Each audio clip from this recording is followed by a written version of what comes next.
Hello from the CNN Center in Atlanta. I'm Robin Meade. And I'm Dr. Sanjay Gupta. You're watching Accent Health. Thanks for joining us. You know, everyone feels anxious now and then. Big presentation at work, stressful situation at home, mild anxiety before an important event can help you stay focused. And that's the positive way of looking at it. But those bouts of anxiety are usually short-lived. But if those feelings become so great that they prevent you from functioning in the way that you would normally do, you're definitely not alone. According to the National Institute of Mental Health, anxiety disorders affect about 40 million adults in the United States each year. Remember that there is help available. Holly Furfer reports. Look at that, Jack. Stephanie Mellum has suffered from anxiety and depression most of her life.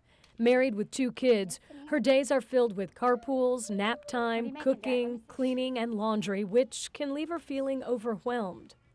I feel like everything's a mess and I'm trying to do too many things at one time. And it doesn't work with kids. So Stephanie sought help. Psychotherapy and anti-anxiety medication help her get through the day.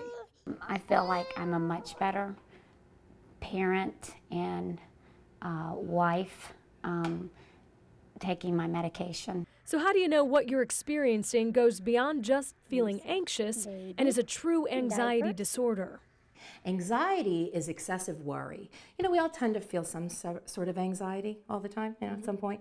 But this is excessive worry. It's not clear where it's coming from. And it can cause, the serious thing about anxiety is that it can make you preoccupied and really keep you from living. Other signs of anxiety are trouble falling asleep, fatigue, head and muscle aches, twitching or trembling, irritability, nausea, sweating, urinating frequently, feeling out of breath, hot flashes, difficulty concentrating, and startling easily. Medications will not cure anxiety disorders, but they will help patients get control of their feelings and emotions. We all are faced with times in our life where we have very little control. So what worry tends to be, which is part of anxiety, it's the mind's way of saying, well, I can't do anything in this situation, so you know what, let me worry. It'll at least make me feel like I'm doing something. Antidepressants can help alleviate symptoms of anxiety by adjusting the balance of chemicals in the brain called neurotransmitters. But in cases like panic attacks or post-traumatic stress disorder, a drug called benzodiazepine can help. Some patients may take it for up to a year. Others will need to be on it for only a short time.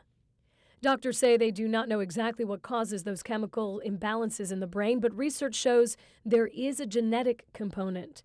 Childhood experiences or traumas, serious illness, and a buildup of stress can play a role in developing anxiety disorders. Sometimes therapy is all it takes. Doctors say cognitive behavioral therapy is often very useful in treating anxiety disorders because the therapy helps people change the way they deal with stressful situations.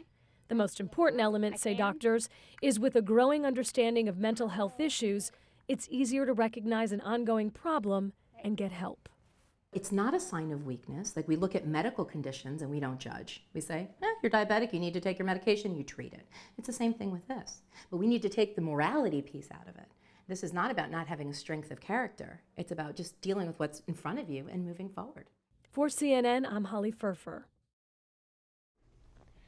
In addition to therapy and medication, stress management techniques and meditation may help you feel more calm. Some research suggests that aerobic exercise may also be calming. Yeah, and if you're feeling anxious, it's also a good idea to avoid caffeine, even some over-the-counter cold medications, because they can aggravate the symptoms. For more information on anxiety disorders, talk to your doctor. You can also log on to the National Institutes of Mental Health website at nimh.nih.gov for more information about anxiety disorders, symptoms, and treatments.